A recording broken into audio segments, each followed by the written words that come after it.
시청자 여러분 안녕하십니까. 2015년 새해 첫 더 리더입니다. 지난 한 해 많이 어려우셨죠? 올 한 해는 경제 곳곳에서 희망의 아지랑이가 피어오르기를 기대해봅니다. 2015년 첫 더 리더, 오늘은 새해 특집으로 경제 전문가를 모시고 우리 경제를 진단해보는 시간을 마련했습니다. 한국금융연구원의 윤창현 원장님과 함께합니다.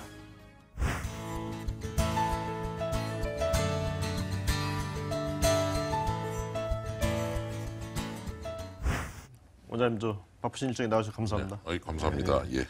먼저 올해 얘기를 해보기 전에 2014년 지난 한 해 항상 다사다난한 해였지만 또 역시 그랬죠. 예, 그럼요. 총론으로 한번 총평을 해주신다면 우리 경제 성적표 어땠습니까? 예, 다사다난. 예, 아까 말씀하신 거 그리고 백척간두. 그야말로 이게 위기라고 하는 게 어디서 터질지 모르는 예, 그런 상황이고.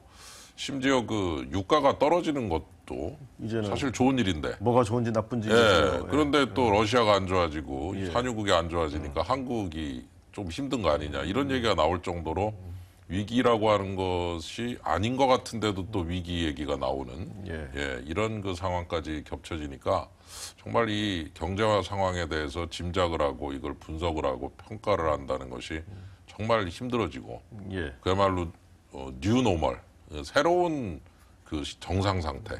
옛날엔 이게 정상이다 그럴 때 이제는 그게 정상이 아니라 패러다임이 완전히 바뀌어버리는 그런 부분을 보면서 참 평가하기도 힘들다 이런 생각이 드는데 2014년에 그 세월호 문제 포함해서 정말 우리 리스크 요인 많고 그것들이 가시화되는 속에서 참 어렵게 그래도 잘 헤쳐왔다 이런 생각이 듭니다. 네, 지금 말씀하셨습니다만은 하여간 지난해 여러 분야에서 또 위기의 징후들이 보였던 한 해였는데 올해 경제 어떨까요? 조금 군불이 좀 짚혀져서 나아질까요? 일단 큰 틀에서 성장률 중심으로 말씀을 좀 해주시고 그 근거는 어떤 근거에서 그렇게 말씀하시는지 좀 말씀해 주시면 좋을 것 같습니다. 예, 우선 우리나라 경제 성장률하고 세계 경제 성장률이 아주 비슷합니다. 예, IMF에 따르면 세계 경제 성장률이 2015년 올해 그 한 3.8%. 근데 우리나라 같은 경우에 저희 연구원은 3.7% 정도로 보고 있어서 상당히 그 유사한 숫자가 나타나는 걸 볼 수가 있습니다. 그래서 기본적으로 2015년 한 해는 2014년보다는 좀 나아지지 않겠느냐. 2014년은 성적표가 집계되려면 한 3달 걸리는데 현재로서 가채점을 했다라고 표현을 해볼까요? 가채점을 해본 결과 한 3.5 정도 될 것 같습니다. 3.5. 그러니까 저희 연구원의 예측치 3.7이 맞다면 3.5보다는 나아진다. 약간 나아지는데 느낌이 거의 비슷하지 않을까 싶어서 좀 이렇게 화끈하게 좋아지면 좋겠는데 그 정도는 아닌 것 같고. 가계 호주머니 사정이 좀 좋아지려면은 이제 소비와 투자 이런 내수 쪽에서 좀 뭔가 좀 좋아지는 징후들이 보여야 될 텐데 어떻게 보시는지? 그 우리나라 이제 소비를 보면은 저 숫자들을 보시면 금방 짐작을 하시겠지만은 항상 경제 성장률보다 낮은 숫자가 나타납니다. 그래서 대략 한 2%대. 그래서 제가 농담삼아 그럽니다. 3.5% 성장률, 3.7% 성장률은 37km, 35km로 자동차가 달리는 거라고 비유한다면 우리나라 소비는 20km대다. 2%대 초반. 그래서 역시 가계 주머니 사정이 조금 성장률만큼 좋아지질 않다 보니까 이게 금방 내수가 좋아지질 않는 이런 안타까움이 있다 이런 얘기죠. 그러니까 수치상으로 보는 경기와 이제 체감 경기의 차이가 나타나는 그런 요인 중에 하나일 텐데요. 이런 상황에서 이제 정부가 이제 가동할 수 있는 수단이라는 거는 전통적으로 정부가 호주머니를 터는 이제 재정 정책, 또 중앙은행이 이건 돈을 찍어내는 통화 정책인데 일단 먼저 재정 정책을 먼저 여쭤보겠습니다. 계속 그런 추세를 견지해왔지만 올해도 역시 좀 확장 정책, 좀 푸는 쪽으로 좀 해야 되겠죠? 그런데 이제 재정 정책이라는 게 이제 국가 부채 문제랑 직결이 돼서 적자를 내면은 또 거둔 것보다 더 쓰면은 적자가 나가지고 부채가 늘어나니까 또 그래서 어려워지니까 이게 함부로 또 느릴 수가 없어요. 그래서 겨우 하는 것이 상반기에 좀 확 당겨서 쓰는 거. 예, 그렇게 해서 쓰는데 이제 하반기에 가면 힘들어지죠. 그러니까요. 잘못하면은. 또 잘못하면 뭐 추경한다 뭐 예, 추경한다고 또 얘기가 하니까. 나와요. 예, 그러니까 이제 재정이 그렇게 되니까 통화밖에 없죠. 예. 예, 통화 같은 경우에 금리를 2.0%로 지금 그 놓고 있는데 어떻게 더 내려야 될까요? 글쎄요. 아니면은 일단은 뭐 내리는 쪽에 조금 무게가 실려 있지 않나 생각이 듭니다. 예. 사실 금리 얘기 잘못하면은 한국은행 총재님한테 혼나거든요. 뭐 주장은 하실 수 있지 않습니까? 아니 뭐 예. 그래서 금리는 그야말로 그 한국은행의 고유 권한이라고 하는 그래서 다른 쪽에서는 좀 언급을 하는 것조차 조금 미안해하는 분위기가 형성이 돼 있는데 뭐 사실 얘기는 할 수 있는 게 아닌가 결정을 생각이 하느니 하는 거죠. 뭐. 그렇죠. 얘기는 할 수 있다는 생각이 들고 한 2.0에서 뭐 1.5대 정도까지는 한번 생각해 볼 수 있지 않느냐. 근데 이런 일각에서는 생각이 이제 듭니다. 미국이 금리를 올리는 예. 게 가시화되게 되면 예. 우리가 내리고 이럴 땐 또 환율에 또 문제가 생기지 않겠느냐라는 뭐 얘기들이 예, 있는데 뭐 달러가 이제 강세가 되고 할 때 우리나라 원화 약세가 좀 되면은 또 그것이 또 장단점이 있고요. 예. 두 번째는 그렇게 해서 조금 통화 정책이 먹히기 시작하면 경제가 좋아집니다. 경제가 좋아진 만큼 외국 자본이 또 우리나라 보고 들어오거든요. 예, 그렇기 때문에 미국 금리 높아져서 우리나라 금리 낮아져서 그 금리 차 때문에 미국으로 다 도망간다. 이렇게 생각하는 것보다는 금리를 낮춰서 경기가 좋아지면 우리나라로 오히려 들어올 자본들도 많다. 이렇게 좀 긍정적 측면도 같이 봐야 되지 않느냐. 금리 격차만 볼 게 아니라 예. 실물 부분 좋아지는 그런 그렇죠. 선순환 효과도 봐야 그런 된다. 것 같이 다 같이 봐야 된다는 얘기죠. 말씀이 나온 김에 미국 금리 한번 여쭤보죠. 예. 그 다들 지금 뭐 언제 올리느냐, 또 예. 얼마만큼 올리느냐, 그다음 예. 어떤 속도로 올리느냐 그렇죠. 관심이 많은데 예, 어떻게 예. 보시는지. 글쎄 이제 이 시그널을 자꾸 주려고 노력하는 건 참 좋은 것 같아요. 우리 옐렌 의장께서 좀 이렇게 소통이라는 거를 좀 우리 강조하신 한국은행보다는 것 같아요. 잘하는 거죠. 예. 조금 이렇게 단어도 좀 멋있게 쓰는 것 같고 예, 이렇게 예. 한 단어 한 단어에다가 무게를 실어서 페이션트라는 단어도 쓰기도 하고 어떤 때는 또 상당히 오랫동안 해서 상당히를 뭐 빼기도 하고 이번에는 페이션트 어프로치인가 예, 그런 것도 넣고 그러면서 이렇게 탁탁 그 요점을 좀 짚어줘서 옛날에는 그 그린스팬 의장 때는 좀 한참 전이지만 모호함이 그 합법의 핵심이었다면 이번 그 의장님은 좀 모호함을 배제하고 예. 조금 그 방향을 많이 주시는 것 같아서 저도 좀 우리나라도 좀 배웠으면 하는 생각이고 그렇게 해서 어느 정도 짐작을 할 수 있게 해준다는 건 참 좋은 것 같습니다. 대략 한 6월 내지 9월로 보고 있죠. 예, 올해 6월 내지 9월이면 좀 오를 것이다. 그 전까지는 안 올릴 것 같다. 아무래도 뭐 소폭에 좀 느리게. 뭐 예, 그렇게 보시는 거예요? 느리게 이제 또 하나는 이제 경제 지표도 잘 보고 경제 상황, 금융 상황도 잘 보겠다. 예. 이렇게 또 얘기를 해서 지표만 보고 하면 금방 올릴지도 모르겠는데 상황을 좀 다르게 보면 또 조금 천천히 올릴 수도 있다는 면에서 여러 가지 면에서 참 신중하다라는 생각이 들고 많은 분들이 그렇게 지적을 하고 있는 걸 보면 상당히 그 페드의 그 미국 연준의 그 정책에 대해서는 좀 불확실성은 많이 제거된 상태가 아니냐.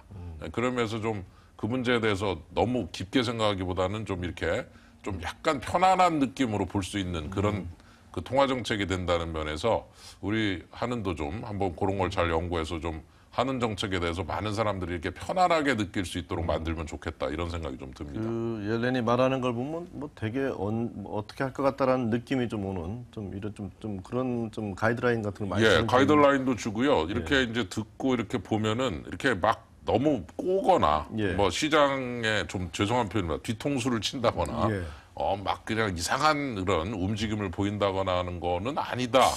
이런 느낌이 들어요. 근데 그게 저는 좋다고. 인문적 소양의 차일까요?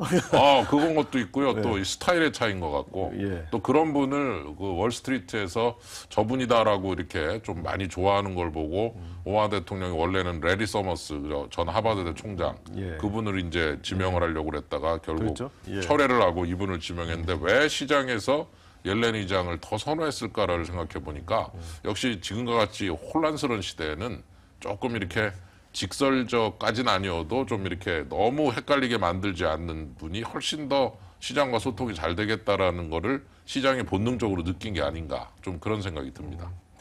그 정부가 이제 지난해 말에 2015년 경제 운용 계획 뭐 큰 틀을 밝혔는데 뭐 보시기에 전반적으로 다 뭐 적절했다고 보시는지 일부 좀 보완이 필요한 부분이 좀 있다고 보신다면 어떤 부분인지 좀 평가해 주시죠. 예, 그 경제 운용을 하는 입장에서 참 이 부총리를 위시해서 참 힘들 거라는 생각이 듭니다. 왜냐하면 너무 좀 복잡한 상황이 이제 나타나서 이거를 그 해외에서 글로벌 위기의 조짐이 보이고 막 리스크 요인이 도착을 할 때 우리가 컨트롤할 수 없는 변수가 너무 많은 거죠. 예, 그거를 좀 컨트롤할 수 있으면 좋겠는데 안 되면 할 수 없습니다. 안전벨트 매는 거죠. 예, 사고 나는 확률은 줄일 수 없지만 사고 날 때 그 손해를 줄일 수 있는 것이 바로 안전벨트 아니겠습니까? 그러니까 이제 크게 보면 안전벨트를 매자 대외적으로는. 그리고 대내적으로는 두 가지 투트랙입니다. 하나는 성장을 촉진하는 규제 완화 쪽을 포함한 촉진 정책을 쓰면서 또 하나는 구조조정을 갖다가 아주 잘 좀 해보자라고 하는 서로 상반된 듯한 두 개를 동시에 추구를 해야 되니까 안전벨트 매고 두 가지를 다 해야 되니 얼마나 힘드냐. 예, 사실 참 어렵다. 그래서 이 세 가지가 잘 조화가 되면은 아주 훌륭한 결과가 나오지만 이 세 가지의 조합이 이상하게 되면은 이게 뭐 우리가 원하던 결과하고는 완전히 동떨어진 결과가 나올 수도 있다는 거죠. 그 조합을 잘 그 믹스를 잘해서 아주 세심하게 잘 추진을 해야 될 그런 과제다. 방향은 잘 잡았다. 그런데 실행이 상당히 어려운 과제다. 이렇게 정리를 해볼 수가 있겠습니다. 어떻게든 뭐 잘 해야 될 것 같습니다. 예, 그렇습니다. 정치권이 많이 협조를 해줘야 될 것 같고요. 그럼요. 협조도 많이 해줘야죠. 지금 뭐 자주 나오는 얘기 중에 하나가 이제 디플레이션 얘기인데 동의하시는죠? 디플레이션을 이제 어떻게 보느냐라고 하는 것은 이제 물가가 떨어지는 것이 디플레이션이고 물가 상승률이 5%였다가 1%가 되면은 디스인플레라고 그러는데 이제 디스인플레는 확실하게 지금 나타나고 있고 1%대에서 영 좋아질 기미가 안 보이고 제가 좋아진다는 말을 쓰면 아니 물가 오르는 게 뭐가 좋으냐 그럴 테지만 사실은 물가가 떨어지면 무서운 게 제일 무서운 게 뭐냐면 월급이 안 올라요. 물가가 떨어지면. 올려줄 수가 없거든요. 그러면은 참 사람 마음이 이상한 게 비록 물가가 조금 오를 때 월급이 오르면요. 일단 조금 소득이 늘어난 느낌이 나면서 좀 쓸맛이 생겨요. 돈을 더 쓰게 비록 물가가 좀 오르더라도. 근데 물가가 떨어지면 월급이 동결이 되면 사실은 구매력은 더 늘어나는데도 수요 침체. 굉장히 위축이 됩니다. 제 월급이 제 급여가 작년과 똑같다. 그러면 더 저축 많이 하고 더 그냥 동여매고 더 줄이고. 그럴수록 이제 공급 과잉으로 가는 그럼요. 거죠. 그리고 집 같은 거는 떨어지면 안 사거든요. 그러면 집 거래 안 되죠.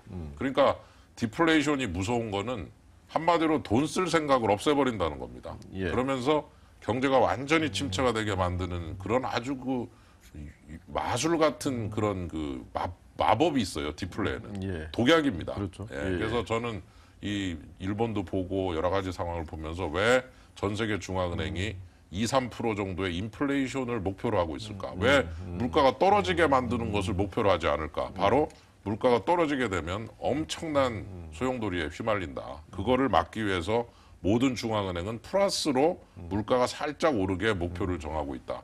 그 물가 상승률이 만만할 수 있도록 만드는 것이 중요한 거지 떨어지게 만들면 안 된다. 경제 심리랑 굉장히 관련이 심리를 완전히 그냥 지금 뭐 우리 경제에 그럴 우려가 지금 뭐 크다고 보시는죠? 저는 뭐 이대로 가면은 뭐 가능성은 있다고 봅니다. 그래서 디플레 조짐이 보이면 물가가 떨어질 조짐이 보이면 저 개인적 생각인데요.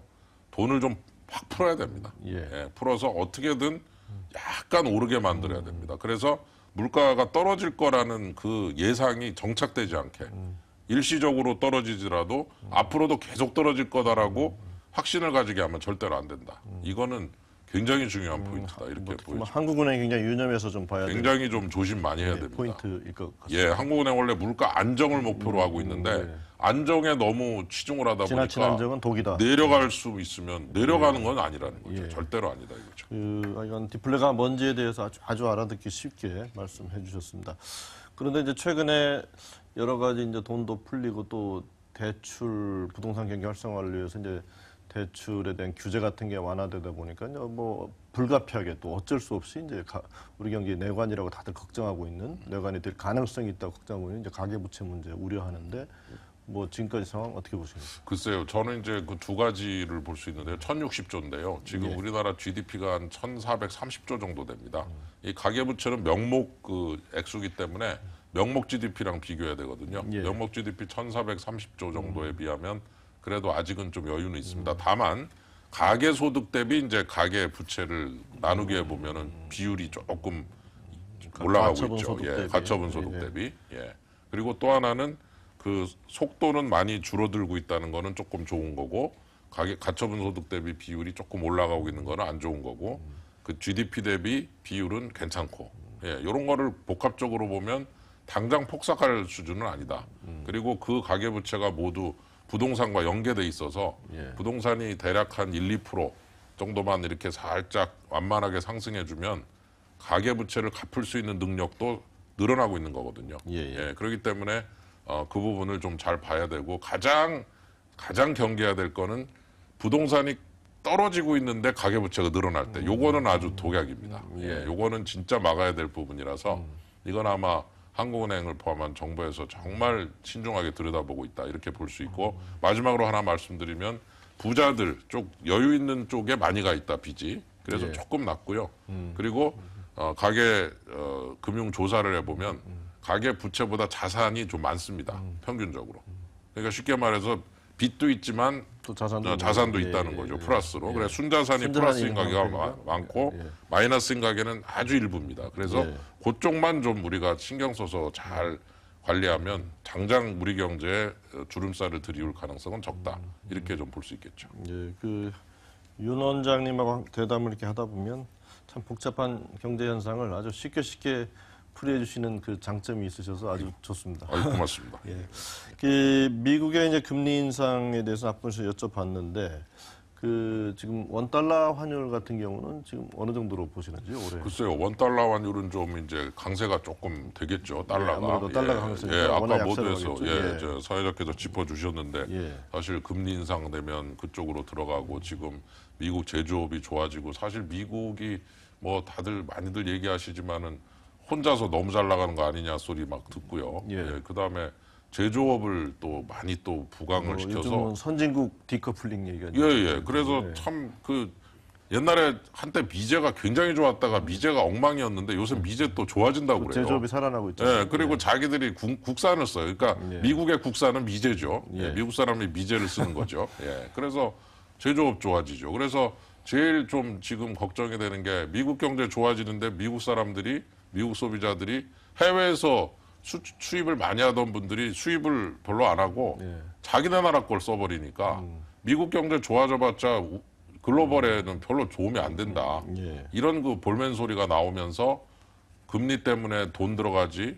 그다음에 물건은 자기들 것만 쓰지. 이거 뭐 미국 혼자 잘 나가고 그 여파가 다른 나라에는 좋은 영향 미치지 않는 거 아니냐. 이런 그 불평이 나와서 참 이 세상이 바뀌고 있구나. 이런 생각도 들고 미국의 움직임이 과연 좋아지는 건 나쁜 건 아니지만 옛날만큼 좋은 건 아니다. 이런 지적들이 많이 나오고 있죠. 참 안팎으로 간단치 않은 요인들을 좀 안고 갈 올해의 경제 같습니다. 지금 앞부분에서 말씀하셨습니다만은 뭐 전통적으로 유가가 크게 떨어지면 굉장히 좋은 건데 이게 이제 또 다른 위기의 불씨가 되지 않을까 다들 걱정하는데 유가 올해 어느 정도 선에서 안정될 거로 보시죠? 글쎄요, 지금 한 10%당 IMF에 따르면은 10% 유가가 떨어지면 세계 경제가 0.2%포인트 정도 오를 것이다. 한국은행이 또 얼마 있다가 발표를 했는데 유가가 10% 떨어지면 대한민국 경제 성장률이 0.2%포인트만큼 오를 것이다. 그래서 IMF의 세계 성장률 전망하고 한국은행의 국내 성장률 전망의 그 폭이랄까 유가 10%에 대해서 똑같아요. 그래서 2015년새 유가가 좀 떨어져주면 장기적으로 중장기적으로 좋겠다. 얼마 떨어질 거냐? 글쎄요. 뭐 지금 많이들 얘기하고 있는 한 20% 정도 얘기하고 있지 않는가? 이제 그런 얘기를 합니다만 그러나 역시 너무 많은 변수들이 작용을 하니까 함부로 예측하기는 어려울 것 같고 제발 한 20% 정도 하향 안정된 상태에서 조금 이게 유지가 됨으로써 우리 경제가 한 0.4%포인트만 올라가면 대략 한 4% 가까운 성장률을 보이지 않을까. 그런 생각이 좀 듭니다. 좀 낙관적 얘기를 해주셨습니다. 요즘 뭐 금융권에서 최대 이슈 중 하나 하면 핀테크입니다.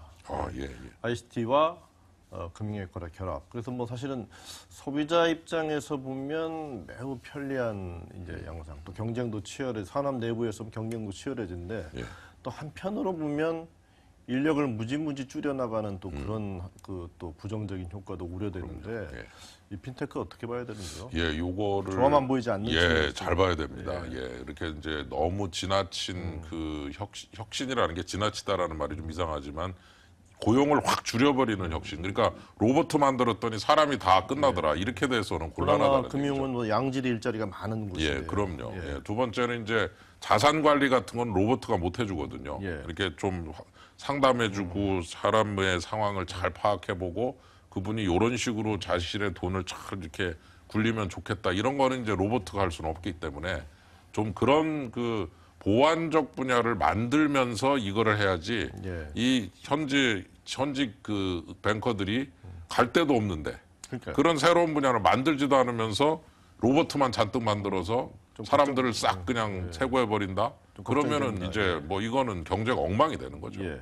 그렇기 때문에 그 새로운 일자리와 새로운 비즈니스들을 잘 이거를 만들면서 핀테크 관련된 자동화적인 인터넷 뱅킹을 조화롭게 가야지 속도 조절이 안 되면 이거는 진짜로 로봇가 사람을 없애는 그런 일이 있을 수 있는 그런 그 가능성 때문에 조심해서 사실 속도 조절을 해야 될 여지가 있다. 이 문제야말로 관이 잘 판단해서 잘 판단해야 속도 됩니다. 개입을 해줘야 될 거예요. 예, 금산분리 문제도 있고요. 예. 방향 이슈가 있고 지금 의지를 상당히 표명하고 계셔서 아마 방향은 갈 것 같은데 그 피할 길도 주고 이게 고용을 줄일지 느릴지를 잘 봐야 됩니다. 그죠? 그래서 예. 아까 사회자께서 지적하신 대로 그 부분이 잘 속도 조절이 되지 않으면 이게 잘못하면은 재앙이 될 수 예, 있죠. 완전히 그냥 그 금융 쪽에 고용을 줄여버리면 지금 당장 갈 데 없는 인력이 뭐 해고가 되고 막 이러면은 이제는 뭐 금융 분야 포함해서 내수가 엉망이 될 수도 있죠. 예. 일자리가 중요하다는 얘기죠. 예. 그 중요한 지적해 주셨습니다. 마지막 질문 드리겠습니다. 그 금융연구 원장으로서 올 한 해 포부 좀 밝혀주시죠. 아, 예. 그 연구원이 연구를 잘해야 된다고 생각하는데요. 그 주제라든가 앞으로 우리 금융이 나아갈 길에 대해서 좀 얘기해야 되겠는데 질책과 비판 많이 받지만요. 또 금융이 잘 돼야 우리 경제도 잘 되고 한마디로 2인 삼각경기입니다. 사실 어깨동무 잘하고 이렇게 잘 맞춰서 가야 쫙 뻗어나가지 둘이서 이렇게 잘 안 맞으면은 둘이서 이렇게 발 묶고 가다 보면 넘어지고 이러잖아요. 예, 예. 금융도 참 마음에 안 드는 파트너라고 하면 할 말은 없지만 그러나 2인 삼각경기로 예. 실무라고 우리 경제하고 발이 묶여 있거든요. 한쪽이. 예, 같이 이렇게 보조 잘 맞춰서 가야 되기 때문에 질책은 하더라도 또 칭찬도 해주고 또 채찍하더라도 당근도 좀 주고 예. 이렇게 그 투트랙으로 잘 가야지 한쪽으로만 넘어가서 막 혼만 내고 잘 좀 하라고만 그러고 실제로 잘할 수 있는 근거는 전혀 마련도 안 해주고 이러면 이 부분이 아주 문제가 되기 때문에 금융산업의 건전성도 중요하지만 수익성도 중요하다. 예. 올해 포부는 건전성인 동과 동시에 수익성을 제고할 수 있는 여러 가지 그 가능성을 연구해보고 이거를 전략으로 제시해서 국민들과 금융의 사이를 좀 가깝게 만드는 그런 그 부분을 좀 신경을 많이 써보도록 그렇게 노력을 할 생각입니다. 좋은 성과 얻으시기 응원해 드립니다. 예, 감사합니다.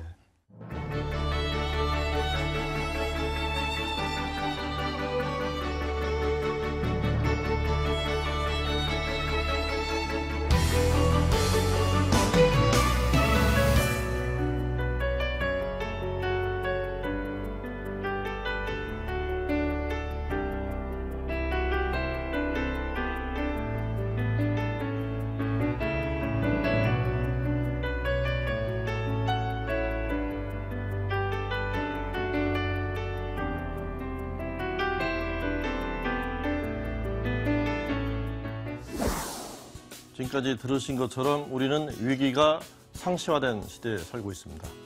위기를 예방하면서 또 경제의 군사를 빼내면서 성장 동력을 되살려야 하는 그런 힘든 과제를 우리는 안고 있습니다.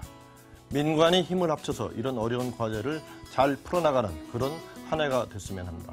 오늘 나오셔서 좋은 말씀 해주신 윤창현 원장님 감사합니다. 감사합니다.